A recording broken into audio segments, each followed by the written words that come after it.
Nalapnos ang bahagi ng katawan ng magkaangkas sa Cagayan de Oro City matapos silang sabuyan ng kemikal sa daan. Nakatutok si James Paulo Yap ng GMA Regional TV.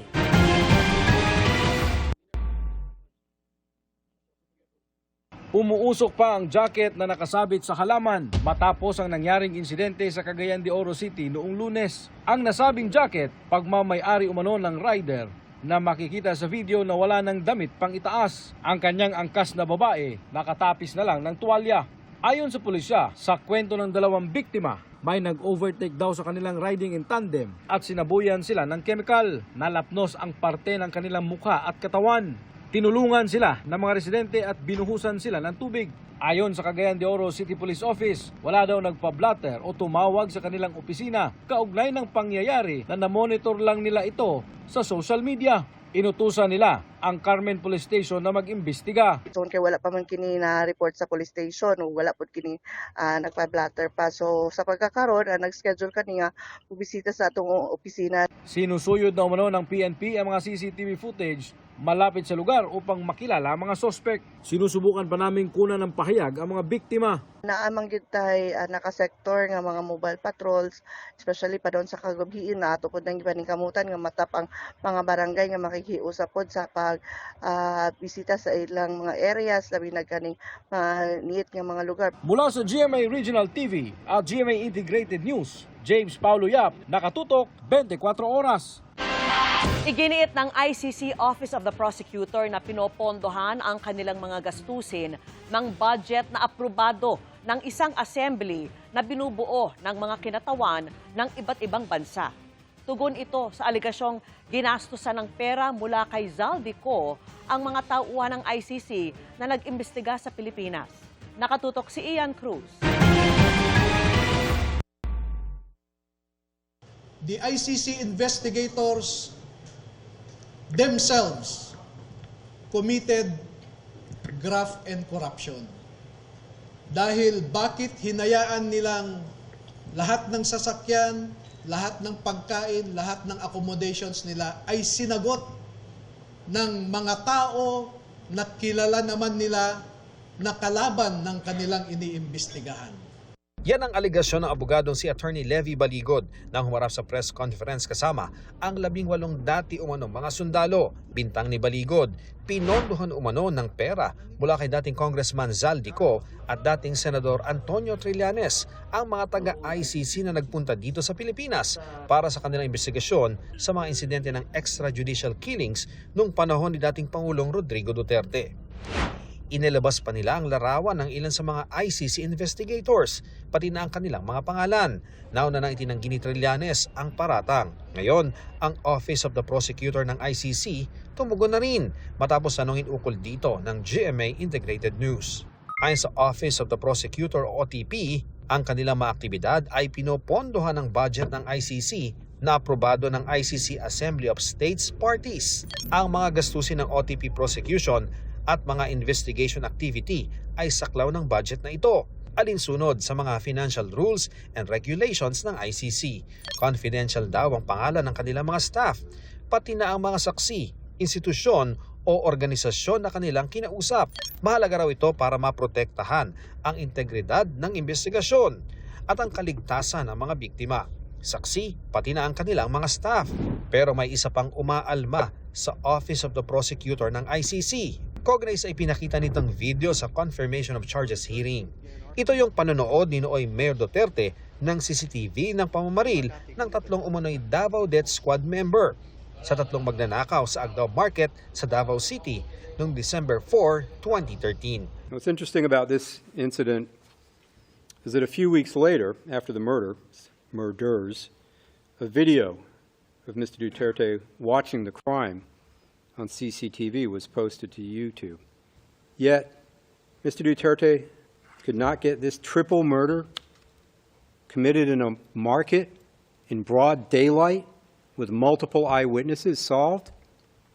Of course not, because it was his murder. Ayon kay Ben Jason Tesiorna, siya ang may kuha ng video habang pinapanood ni Duterte ang CCTV.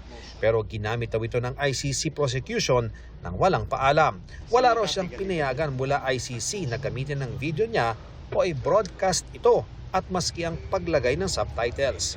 Wala raw kumontak sa kanya mula sa ICC at itinatanggi ang anumang pagdawit sa kanya sa umano'y tampered video na dumudungi sa reputasyon niya at inilalagay ang pamilya niya sa panganib dahil parang pinalalabas na nakipagtulungan siya sa ICC. Had they contacted me, I would have explained to them kung ano talaga yung doon, nangyari doon. Ang gusto kasi palabasin ng ICC prosecutor was parang live yung video ng pagpatay and walang ginawa. Yun si Mayor Duterte and other officials at that time. Hindi real-time yung pagbaril. Real-time yung kumukuha ako ng video sa loob ng operation center. Playback niya yung video na yon. Gusto raw ni Tesiorna na mag-public apology si Nichols at ipatanggal sa record ng ICC ang video. Ang affidavit ni Tesiorna ay pinanotarize niya kay Attorney Leo Delgra, kapatid ni Attorney Martin Delgra, isa sa abogado ni Duterte na nasa dahig ngayon. Naibigay na raw ang kopya kay Delgra para raw maisumiti ito sa ICC. Gumawa ako ng affidavit kanina, then pinirmahan ko, then pinadala na namin kay Attorney Martin Delgra para maibigay sa ICC. So yun, I demanded an apology from the ICC prosecutor Nichols for twisting the facts. Then I also asked that the video be tanggalin na doon sa court records. Sinusubukan pa naming makuha ang panig ng ICC ukol dito. Para sa GMA Integrated News, Ian Cruz, nakatutok, 24 oras. Mga kapuso, dumulog sa aming tanggapan ang isang lalaki matapos hindi umano mahagilap ang kanyang motorsiklo na inimpound sa Laguna. Inaksyonan niya ng inyong Kapuso Action Man.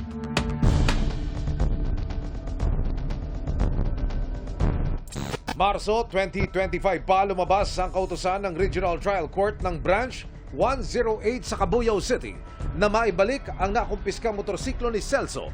Hindi niya tunay na pangalan. Na-involve po kasi yung motor ko sa kaso po about sa drugs. Ayun po. Tapos nung natapos na po yung kaso, nalabas na po yung order ng motion to release. Marso ng parehong taon, tinungo ni Celso ang impounding area ng Laguna Police Provincial Office at ng munisipyo, Peru. Hinanap po yung motor, wala naman po, miski anino. Ang nakapagtataka pa umano, hindi lumabas sa inventory ng mga tinungong impounding ni Celso ang kanyang motor. Ito'y kahit may kopya siya ng Receipt of Object Evidence ng mga nakumpiska noong Mayo 2020. Na-trauma din po eh. Kasi ano po yun, government eh, tapos ganun po ang mangyayari eh. Dumulog ang inyong Kapuso Action Man sa Cabuyao Municipal Police Station. Nalaman ko rin po na yung motor na yon nasa custody na assigned pa rin naman po sa Laguna PPO. Inilipat po siya sa impounding area or impounding facility ng aming LGU. Tambak po dun yung mga motorcycle. Hindi po siya agad-agad mahanap. Pero ma'am, ongoing po yung aking mga police personnel sa paghahanap po doon. Kapag hindi po namin mahanap yan, magiging liable po yung police po natin. Matapos na mawala ang motorsiklong inimpound sa update na natanggap ng inyong Kapuso Action Man, natagpuan ito sa loob mismo rin ng impounding area. Pero ang problema mga Kapuso, ang motorsiklo ay hindi umaandar at hindi rin gumagana. Pero ayon sa impounding officer, siya mismo ang gagastos para mapagawa ito.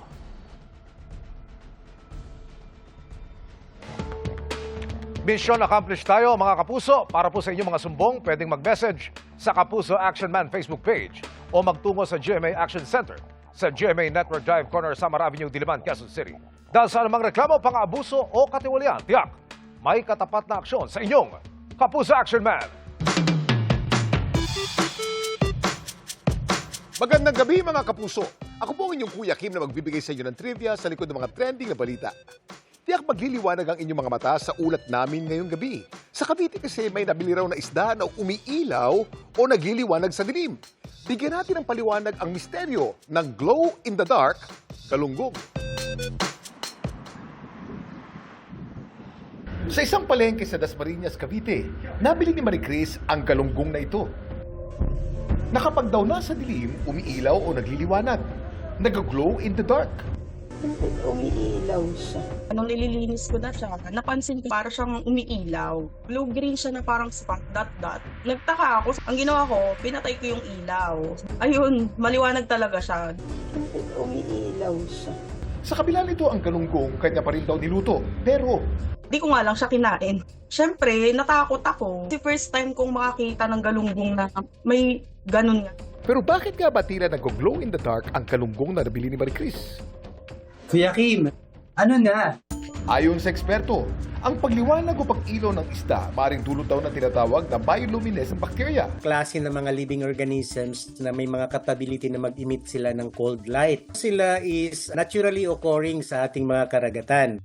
Ang pagliwanag na ito ay dahil sa reaksyon sa pagitan ng dalawang chemicals sa kanilang katawan, ang luciferin at luciferase. Symbiotic sila o nag-a-attach sila doon sa mga isda at doon sila nagmo-multiply lalo na sa skin, sa gills at katawan. Base doon sa footage, it is very strongly indicative na yung nakikita natin doon is yung tinatawag natin na Photobacterium puspirium po. Mas nakikita na natin sila lalo na sa dark na area. Ang tanong, ligtas bang kainin ng mga isdang dinikitan ng bioluminescent bacteria? Wala namang report na nagkakaroon ng harmful effect siya sa humans pag nakain. Sa rule of thumb lang, pag medyo doubtful na tayo doon sa freshness ng isda, pwede na natin wag ipilit or i-discard na natin or kaysa magkaroon pa tayo ng mga hindi magandang karanasan. Pero ito daw ang isda na hindi na kailangan pang dikitan ng bioluminescent bacteria para umilaw. Anong isda ito? Ito ang deep sea anglerfish, isang klase ng isda na nabubuhay sa malalim at madilim na bahagi ng ating karagatan. Meron silang malalaki at matutulis na ngipin at ang mga babaeng anglerfish merong maliit na ilaw sa kanilang ulo na kung tawagin ay eska. Ang ilaw na ito ay bunsod ng bioluminescent bacteria na nakatira sa loob ng kanilang eska. Ito yung nagsisilbi nilang pain o pang-akit sa kanilang prey. Sa ilang species naman ng anglerfish, ginagamit nilang ilaw na ito para makahanap ng kapareha. Samantala, para malaman ang trivia sa likod ng viral na balita, i-post o i-comment lang, #Kuya Kim. Ano na? Laging tandaan, importante ang may alam. Ako po si Kuya Kim at sagot ko kayo, 24 oras. Kabado man, pinanood pa rin ng mga kaanak na mga biktima ng drug war ang pagsalang ng depensa ni dating Pangulong Rodrigo Duterte sa confirmation of charges hearing. Tumutok din ang mga taga-suporta at mga kaalyado ng dating Pangulo. Kamustahin natin ang sitwasyon sa labas ng International Criminal Court. Live mula sa The Hague, nakatutok si Marisol Abduraman. Marisol?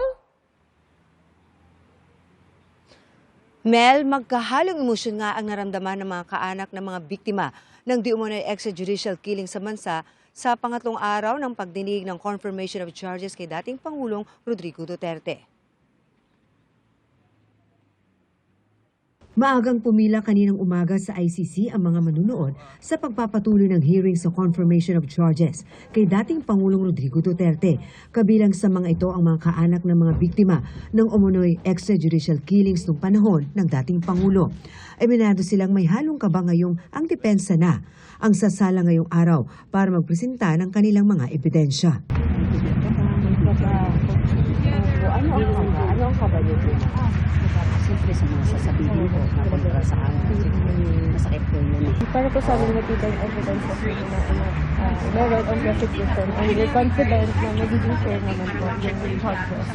So kung ano man po yung kalalagpasan ay base ito sa evidence. Pero we hope na mag-push talaga ito sa ayaw. Maaga rin dumating kanina ang mga kaalyado at mga abogado ng dating Pangulo na naniniwalang politika ito. Gayunman, aabangan nila ang presentasyon ng defense team ng Pangulo. We're looking forward to Pongpan's presentation. Narito rin ang mga taga-suporta ng dating Pangulo. We have a judicial system naman sa Pilipinas, bakit why not doon? If we say na not working yung judicial system sa Pilipinas, so ibig sabihin lahat na lang na krimen doon hindi na mabibigyan ng justice. Karapatan ng tao malaman ang katotohanan. Alright. Okay, sige.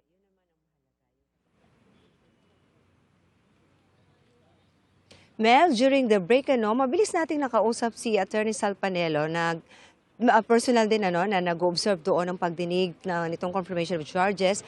Hindi tayo nakakuha pa ng masyadong detalye kasi we're about to air. Pero ang sabi lang niya, the defense team of the former president did not disappoint me. Anyway, Mel, mamaya antabayan na natin ang paglabas naman ng mga kaanak, ng mga biktima ng sinasabing EJK at gayon din yung mga grupo, iba't ibang grupo na sumusuporta sa kanila kung ano naman ang kanilang naging reaksyon doon sa kanilang pagtutok pa rin dito ngayong sumalang na ang defense team ng dating Pangulo. Mel. Maraming salamat sa iyo, Marisol Abduraman, live po mula sa The Hague. Nilinaw ng ilang miyembro ng National Unity Party na conscience vote at hindi party stand ang kanilang paiiralin sa pagboto kung dapat umusad ang mga impeachment complaint laban kay Vice President Sara Duterte. Nakatutok si Tina Panganiban Perez. Conscience vote at hindi party stand ang paiirali ng National Unity Party sa pagboto ng mga kongresistang miyembro nito sa impeachment complaints laban kay Vice President Sara Duterte. Ito ang nilinaw ng ilang miyembro ng partido matapos maglabas ng statement ang partido kagabi na kung walang bagong ebidensya laban sa bise, hindi nila susuportahan ang pag-impeach dito. Ayon kay NUP Chair Ronaldo Puno, 42 ang miyembro nila sa Kamara. No, this is not the party stand. This is just the consensus of the ones that I have talked to. We will have another formal meeting. I doubt that there will be a uniform party stand here. No, because there is just too much division among our members. So the tendency now or the direction now is that we probably will have parang a conscience vote, no? That everybody will be allowed to vote the way he wants to vote. I have not received explicit instructions from party leadership whether or not we support the impeachment. All I understand is that we will listen to the evidence during the impeachment hearings and we will decide, like every congressman should decide, based on his own assessment and personal conscience. Ang salita naman, it will be a conscience vote. So it will depend on the House members of the NUP kung ano yung sa tingin nilang tama. Si Defensor ay impeachment prosecutor noong unang impeachment proceeding laban sa bise, habang si Valeriano naman ang nag-privilege speech na nagpagulong sa impeachment ni VP Duterte. Kapwa sila naniniwala na may mga nakamit na impeachable offense ang bise, pero handa silang makinig sa mga bagong alegasyon at ebidensya. The evidence last time, matatag yun. And saying na may kinausap kang tao handang pumatay sa presidente, kahit anong taon, it will always be an impeachable offense. Kung may bagong ebidensyang maihahain ang mga complainants at ang mga endorsers nitong bagong 4 na impeachment complaints, it will only strengthen the evidence against the respondent, against the Vice President. So tignan natin kung meron nga. I think so, kasi at the time na mag-privilege speech ako, hindi ba meron ako mga accountability na hinahanap sa kanya na hindi naman niya nasagot before. As far as the 2024 o 2025 impeachment concern, nakita ko naman noon na may torner substance at dapat ma-impeach. Pero sa ngayon, tignan natin. Ayon pa kay Puno, walang kinalaman ang NUP statement sa pag-anunsyo ni VP Duterte na tatakbo siyang Pangulo sa 2028. Wala, absolutely not. Wala naman connection yun eh. Alam naman ng lahat, tatakbo na siya. No? So, alam naman na lahat, nasa majority kami ng Congress. No? So, we're not on the same side. Ayon kay House Justice Committee Chair Jervy Luistro, naabisuhan na ng Committee Secretariat ang mga miyembro ng komite tungkol sa unang pulong nila para sa VP impeachment complaint sa Lunes, March 2. Kasabay nito, nagbigay na rin daw ang Secretariat sa mga kongresista ng kopya ng 4 na impeachment complaints laban sa bise. Ang hamon ngayon, sabi ni Luistro, ay nasa mga kongresistang nag-endorso sa mga reklamo. Definitely, kung sa ganito kaaga, merong mga national parties who are already manifesting their position, similar to that of the NUP. No, I think the endorsers should be more challenged this time to be able to present strong evidence and initially compliance with the standards required in the Justice Committee for us to be able to move forward that is a standard as to form and as to substance. Para sa GMA Integrated News, Tina Panganiban Perez, nakatutok, 24 oras.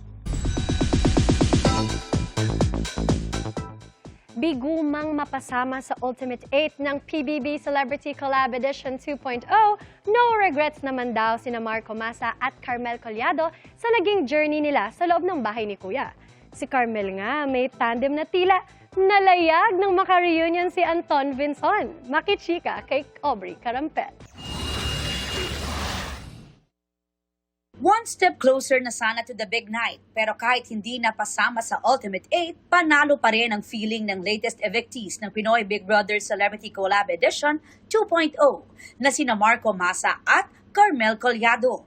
Si Marco na pangalawang eviction na ang hinarap matapos maging wildcard at mabigyan muli ng pagkakataon na makabalik sa bahay ni Kuya. Iba raw ang naging pakiramdam. Parang sobrang ready ako to face whatever challenges yung haharapin ko dito sa outside world. And I'm just happy na nakita ako ng tao at na-appreciate nila ako at nakita nila yung mga ipinaglalaban ko as a housemate. Si Carmel naman, no regrets dahil ang maging housemate pa lang ay malaking bagay na. Sabi ko kahit anong mangyari, talaga masasabi kong naging panalo din po talaga ako. Kasi libo-libo kong taong talagang nangangarap na makapasok po sa loob ng bahay ni Kuya. Paldo rin maging ang fans ng love team ni na Carmel at ex-Kapuso housemate Anton Vinson dahil layag na layag ang Carton Shippers nang mag-reunion sila rito sa outside world. Masaya po ako dahil napasaya din po namin yung mga kapuso, kapamilya, kaya okay pa. Timing din for Marco ang paglabas niya dahil ipalalabas na rin ang pinagbibidahang horror movie na Huwag Kang Titingin. Niyaya nga raw niyang manood ang mga kapwa housemate. Makakasama ko rin ang ex-housemate na si Sofia. At dahil dyan, sana makapunta kayong lahat pagka nagkaroon ng screening. This coming Saturday, February 28 na ang big night. At kung sino Marco at Carmel daw ang papipiliin kung sino ang dapat ang haling big winners. Sa kapamilya po, si Crystal po or si Miguel. Sa kapuso naman po si Caprice or si Heath po. Ako naman sa kapuso, I would say si Caprice talaga. Si Caprice or si Ashley. And sa kapamilya naman, I would say si Lela or si Crystal. Aubrey Carampel, updated sa Showbiz Happenings.